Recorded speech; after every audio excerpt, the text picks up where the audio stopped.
Assalamu alaikum students. One more question of exercise 4.1 question number 18 regarding ratio formula. Question number जैसे मैंने आपको बताया था रेशियो फार्मूला यूज़ हो रहा है question number 14, question number 15 and question number 18 के अंदर। 13 में भी रेशियो फार्मूला ही यूज़ हो रहा है, मीन 13 से 13, 14, 15 and 18 using ratio formula.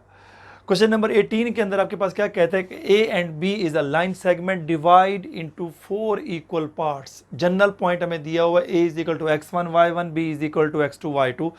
So we make it's 4 equal part, that 1 2 3 4 equal parts हो गए and parts are equal. It means that अगर मैं ये कंसीडर करता हूँ इसका डिस्टेंस यहाँ से यहाँ तक का 1 है तो ये डिस्टेंस भी क्या होगा 1 होगा, और ये डिस्टेंस भी क्या होगा 1 होगा, और ये डिस्टेंस भी 1 होगा।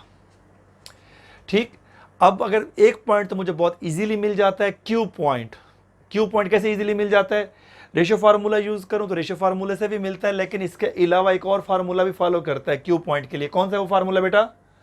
Good, that is a midpoint formula. So हम कहेंगे Q is the midpoint of A B.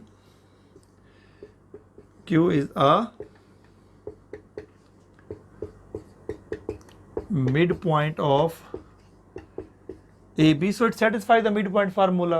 Satisfy midpoint formula means कि Q के लिए हम लिख सकते हैं midpoint formula क्या होता है x1 plus x2 over 2 and y1 plus y2 over 2। जैसे फार्मूला वैसे का वैसे ही लिख देंगे और हमारा काम हो जाएगा। क्यों? क्योंकि कोऑर्डिनेट यहाँ x1 y1 दिया, उधर x2 y2 दिया हुआ है। अगर मैं पॉइंट P फाइंड करता हूँ, क्यू फाइंड करने के बाद मुझे पी पॉइंट अगर फाइंड करना है तो पी पॉइंट के लिए मुझे रेशियो फार्मूला यूज करना पड़ेगा और एक लेनी पड़ेगी मुझे वैल्यू पी की ए से कितना डिस्टेंस है, और दूसरी वैल्यू मुझे लेनी पड़ेगी पी का डिस्टेंस फ्रॉम बी। तो K1 आपके पास बेटा क्या आ जाएगा? अगर K1 को देखें आपके पास तो K1 की वैल्यू तो आ जाएगी 1, लेकिन K2 की वैल्यू क्या होगी? अब K2 की वैल्यू जरा मुझे बताएं। K2 की वैल्यू हमारे पास क्या बनेगी?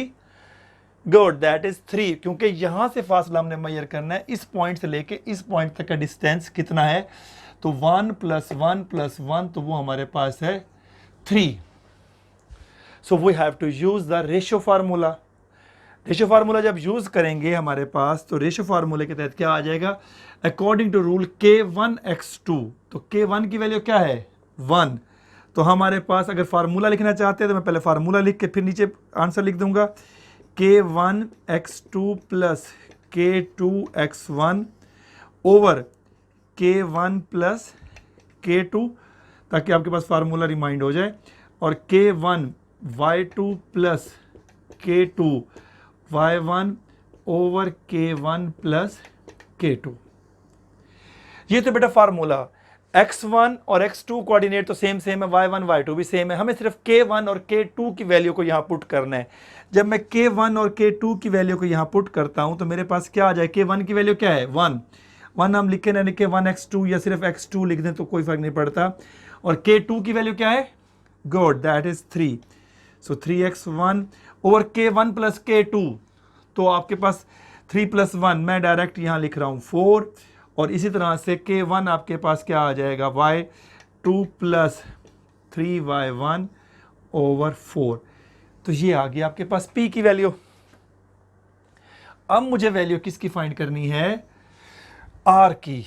R की वैल्यू के लिए मुझे आप बताएं, फार्मूला वही सेम लगेगा, सिर्फ और सिर्फ मुझे K1 और K2 की वैल्यू आप बता दें ताकि हमारे पास उसकी वैल्यू फाइंड की जा सके। R आपके पास ये है।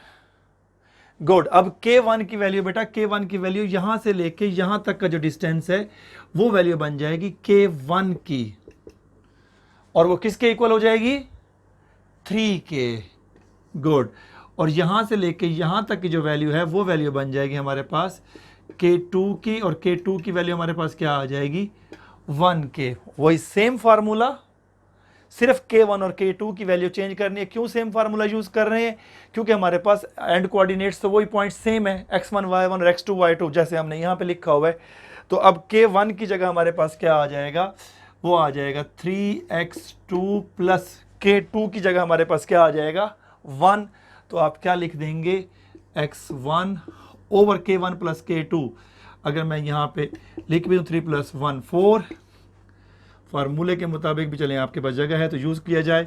इसी तरह से 3y2 + k2 is equal to हमारे पास क्या है 1, तो 1 आपके पास y1 आ जाएगा ओवर k1 + k2। एक लाइन और लिखनी पड़ जाएगी और हमारे पास आंसर आ जाएगा। तो 3x2 + x1 ओवर 4 और आपके पास 3y2 + y1 over 4, that is our answer. Maximum अगर आप मज़ीद इसे करना चाहते हैं तो इसको रीअरेंज कर दें।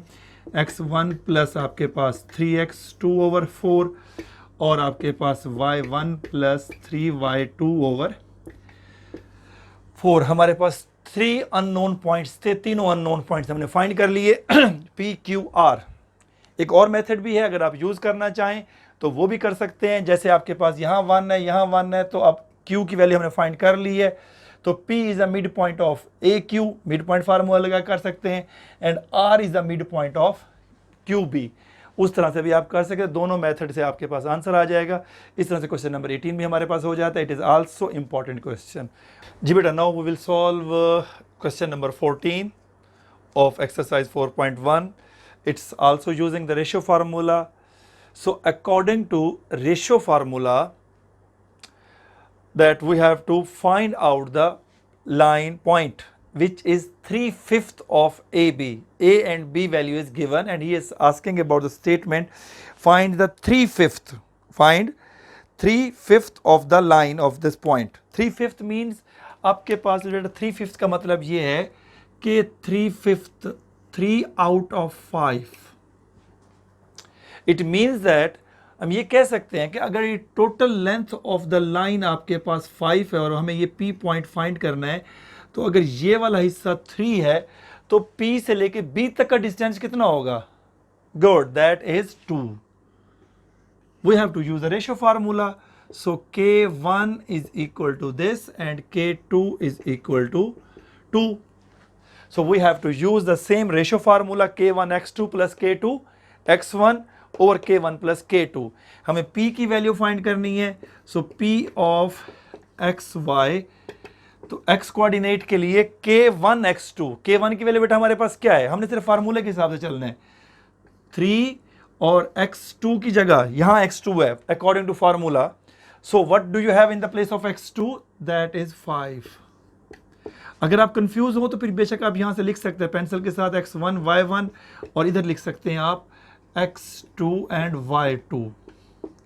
ठीक है, K1 आपके पास x2 एंड K2 x1 2 और x1 की जगह हमारे पास उसकी वैल्यू -5 पुट कर देंगे over K1 plus K2 3 + 2. x coordinate की वैल्यू में निकाल ली. Same we have to use the y coordinate to find the y coordinate. K1 y2, तो अगेन हमारे पास 3 आ जाएगा यहाँ y2 और K2 की जगह, और यहाँ y1 over K1 plus K2 3 + 2. K1 y2 की वैल्यू क्या है बेटा? यहाँ आ जाएगा 3 और यहाँ आ जाएगा 8. सिंप्लीफाई करें, that is our answer. 3 5s are 15 minus 10 over 5 and 9 plus 8 2s are 16 over 5. When more simplify, so -5 over 5 and 16 plus 9 क्या आ जाएगा बेटा? Good, 25 over 5. अभी मज़ीद सिंप्लीफाई हो रहा है, तो मज़ीद सिंप्लीफाई करते कट करेंगे तो हमारे पास क्या आ जाएगा? -1 and 5 is the value of Pxy.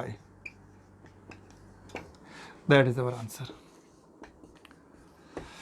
Question number 14 भी आपके पास हो गया, क्वेश्चन नंबर 18 भी आपके पास हो गया. 14 और 18, उसके बाद क्वेश्चन नंबर 15 भी आपके पास बताया था.